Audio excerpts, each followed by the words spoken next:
नमस्कार मंडळी, कसे काय बरे आहेत ना? तुम्ही वाळवणाच्या पदार्थामध्ये लग्नातील रुखवतीमध्ये वेगवेगळे प्रकारचे नक्षीदार पापड नक्कीच बनवत असाल. तुम्ही पाहू शकता, आज तुम्हाला सोडा न वापरता, उन्हात न वाळवता मस्त असे दिसायला सुंदर, खुसखुशीत, चौपट फुलणारे फ्राईंग पापड बनवून दाखवणार आहे. तुम्हाला अवघड दिसत असतील, पण भरपूर सोपे आणि सहज कोणीही बनवू शकतील. चला तर मंडळी, आता बोलण्यामध्ये जास्त वेळ वाया न घालवता लगेच रेसिपी बनवायला घेऊ. तर सर्वात अगोदर हे पापड बनवण्यासाठी इथे आपल्याला मोठंसं भांडं पाहिजे आहे आणि ह्या भांड्यामध्ये आपल्याला अगोदर अशी मोठीशी गाळणी घ्यायची आहे. बारीक छिद्राची गाळणी घ्यायची बरं का, म्हणजेच की चाळणी घ्यायची आहे आणि त्याच्यामध्ये एक मोठी वाटी तांदळाचं पीठ घ्यायचं आहे. वजनी प्रमाणामध्ये बघायला गेलं तर तांदळाचं पीठ 200 ग्राम इतकं आहे. तुम्ही कोणताही कप सेट करून घ्या किंवा कोणतीही वाटी सेट करून घ्या आणि त्याच्याने तुम्हाला माप घ्यायचं आहे. म्हणजे माप परफेक्ट निघालं तर रेसिपी अजिबात चुकणार नाही, ह्याची खात्री मी तुम्हाला देतो. आता ह्याच वाटीने पाव वाटी आपल्याला मैदा घ्यायचा आहे. म्हणजेच की चमचाने बघायला गेलं की 2 चमचे इतकं मैदा होतो. आता इथे आपल्याला सोडा नाही वापरायचा बरं का, इथे आपल्याला 1 चमचा पापड खार वापरायचं आहे. पापड खार तुमच्याकडे नसेल तर अर्धा चमचा खाण्याचा सोडा वापरू शकता. पापड खार तुम्हाला कोणत्याही किराणा स्टोअरमध्ये सहज भेटेल. चवीनुसार मीठ टाकायचं आहे आणि ह्या सर्व जिन्नसांना असं चाळणीने चाळून घ्यायचं आहे. चाळणीने चाळून घेतल्याने पीठ एकदम हलकंफुल होतं. शिवाय ह्याच्यामध्ये कचरा असतो तो बाहेर निघून जातो. पाहू शकता थोडासा कचरा शेवटी असा उरलेला आहे. आता ह्याला आपल्याला बाजूला करायचं आहे आणि पुन्हा एकदा पिठाला चांगल्या प्रकारे एकजीव करायचा आहे. पापड खार चांगल्या प्रकारे एकजीव झालं तरच प्रचंड प्रमाणामध्ये पापड खुसखुशीत आणि कुरकुरीत होतात. तुम्हाला जास्त दिवस टिकवायचे आहेत, म्हणजेच की वर्ष, 1.5 वर्ष, 2 वर्षापर्यंत पापड टिकवायचे आहे आणि तसाच कुरकुरीतपणा आणि खुसखुशीतपणा पाहिजे तर ह्याच्यामध्ये पापड खार वापरणं जास्त महत्त्वाचं आहे. आता ह्याच्यामध्ये ज्या वाटीने आपण पीठ मोजून घेतलं होतं त्याच वाटीने अगोदर आपल्याला 1 वाटी पाणी घ्यायचं आहे आणि पाणी आपल्याला थोडं थोडं टाकायचं आहे. म्हणजे काय होणार, एकदाच पाणी टाकलं की पीठ चुकणार नाही. थोडं थोडं पाणी टाकून ह्याला आपल्याला पातळ घोळ बनवून घ्यायचा आहे, म्हणजे पातळ बॅटर बनवून घ्यायचं आहे आणि गाठीसुद्धा पडायला नाही पाहिजे. म्हणून थोडं थोडं पाणी टाकत राहा आणि चांगल्या प्रकारे ह्याला एकजीव करत राहा. पीठ एकदम गुळगुळीत व्हायला पाहिजे, अजिबात ह्याच्यामध्ये गाठी राहायला नाही पाहिजे. ही महत्त्वाची टिप तुम्ही लक्षात ठेवा. एकदम सोपी रेसिपी आहे मंडळी. तुम्ही माझ्या चॅनलवर पहिल्यांदा आला असाल तर प्लीज माझ्या चॅनलला सबस्क्राईब करा. सबस्क्राईब केल्यानंतर बाजूची घंटी नक्की दाबा, जेणेकरून प्रत्येक व्हिडिओचं नोटिफिकेशन सर्वात अगोदर तुम्हाला भेटेल. तर मंडळी आपण पाहू शकता आपल्याला असं बॅटर बनवून घ्यायचं आहे. हलकंसं घट्टपणा पाहिजे, म्हणजे जास्त पातळसुद्धा नाही पाहिजे बरं का, ताकासारखं. हलकंसं घट्टपणा ठेवा. ह्याच्यामध्ये तुम्ही मसाल्यांचा वापर करू शकता, म्हणजे चिली फ्लेक्स वापरू शकता, जिरे वापरू शकता, ओवा वापरू शकता. मी कोणतेही मसाले न वापरता एकदम प्लेन हा बॅटर बनवून घेतलेला आहे.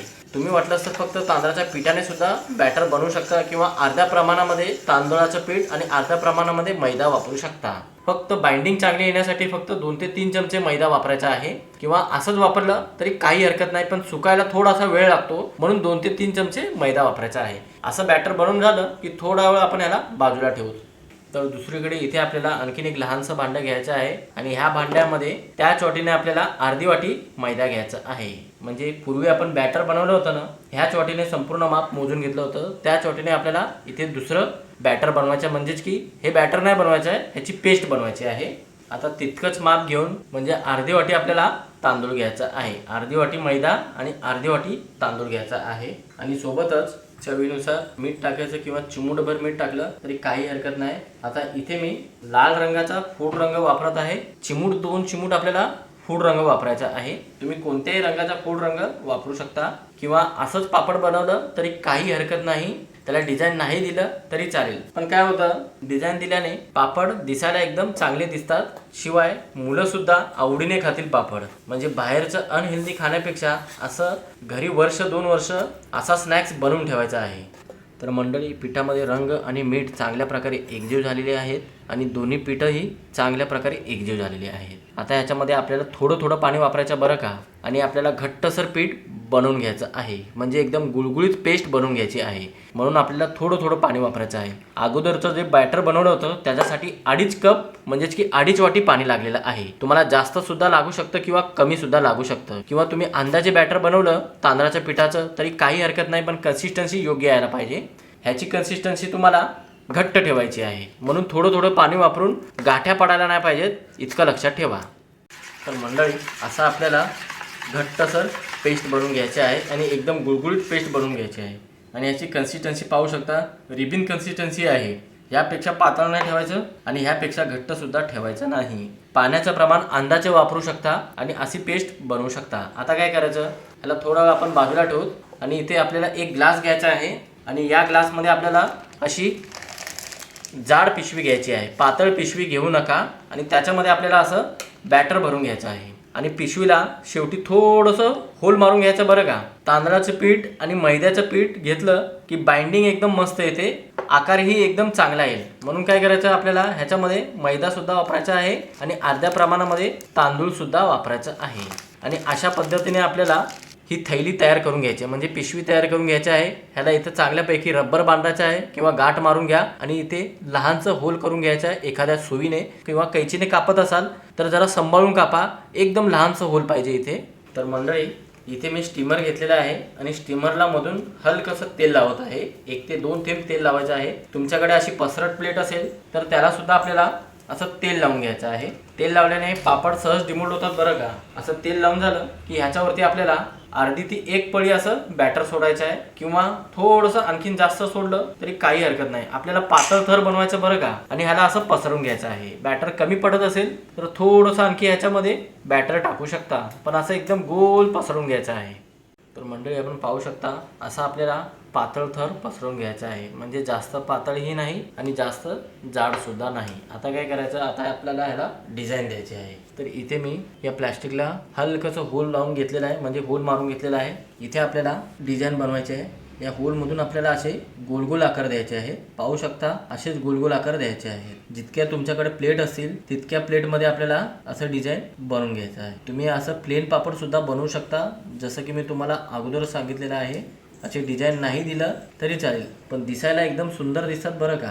म्हणून अशी डिझाईनचे पापड एकदा बनवून पहा आणि व्हिडिओवर तुम्ही पहिल्यांदा आला असाल तर तुमची प्रतिक्रिया मला कमेंट बॉक्समध्ये नक्की कळवा.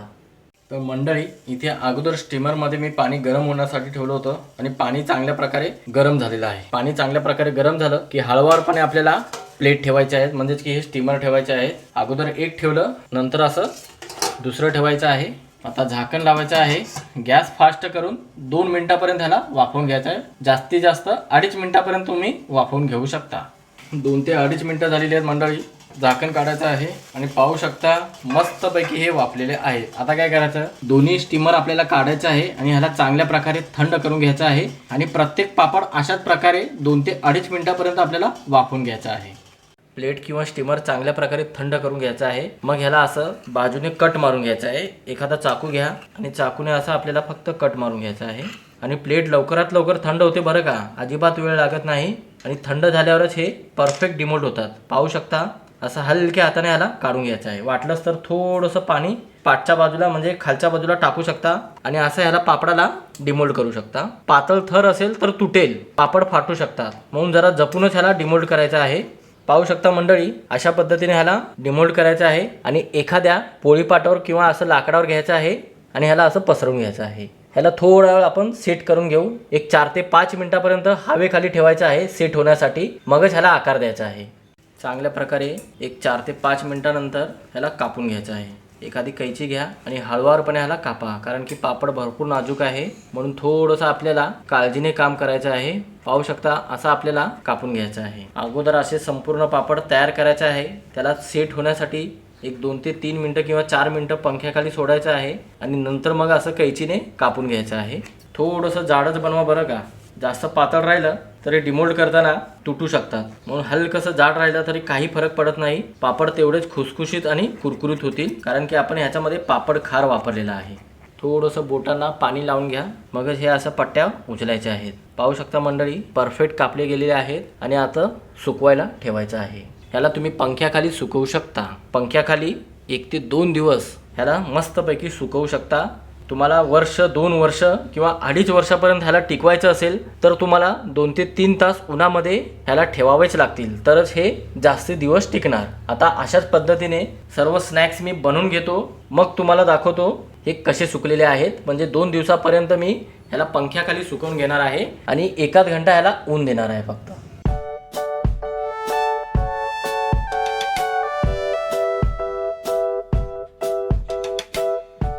तर आपण पाहू शकता हे फ्राईंग पापड एकदम मस्त कडकडीत सुकलेले आहे. 2 दिवस पंख्याखाली सुकवलं आहे आणि अर्धा ते 1 तास मी ह्याला ऊन दिलेलं आहे. ऊन नाही दिलं तर 2.5 दिवस तुम्ही ह्याला सुकवू शकता. पंख्याखालीच मस्त कडकडीत सुकले गेलेत बरं का मंडळी, आणि दिसायलाही एकदम जबरदस्त दिसत आहे. आता मी तुम्हाला फटाफट ह्याला तळून सुद्धा दाखवतो. तर मंडळी, हे पापड फ्राईम्स तळण्यासाठी अगोदरच मी इथे तेल कडकडीत गरम करून घेतलेलं आहे. हलकासा धूर निघायला पाहिजे बरं का. जास्त तेल गरम करून घेऊ नका, म्हणजे जास्तही धूर निघेपर्यंत तेल गरम करून घ्यायचं नाही. हलकासा धूर निघायला पाहिजे. मग ह्याच्यामध्ये आपल्याला 2 ते 3 पापड असे टाकायला पाहिजे आणि असं फक्त चिमट्याने ह्याला दाब द्यायचा आहे. पाहू शकता प्रमाणापेक्षा 5 पटीने फुललेले आहेत आणि लगेच ह्याला काढायचे आहेत. जास्त वेळ ठेवायचा नाही, कारण की जास्त वेळ ठेवला तर हे करपणार. अशा पद्धतीने सर्व पापड तळून घ्यायचे जितके तुम्हाला लागतात आणि ह्याला एका प्लेटमध्ये काढून घेतो. तर मंडळी, आपण पाहू शकता मला जितके लागतात तितके फ्राईंग पापड मी तळून घेतलेले आहेत. पिठाला उकड न काढता मस्त वाफेवरचे 2 मिनिटांमध्ये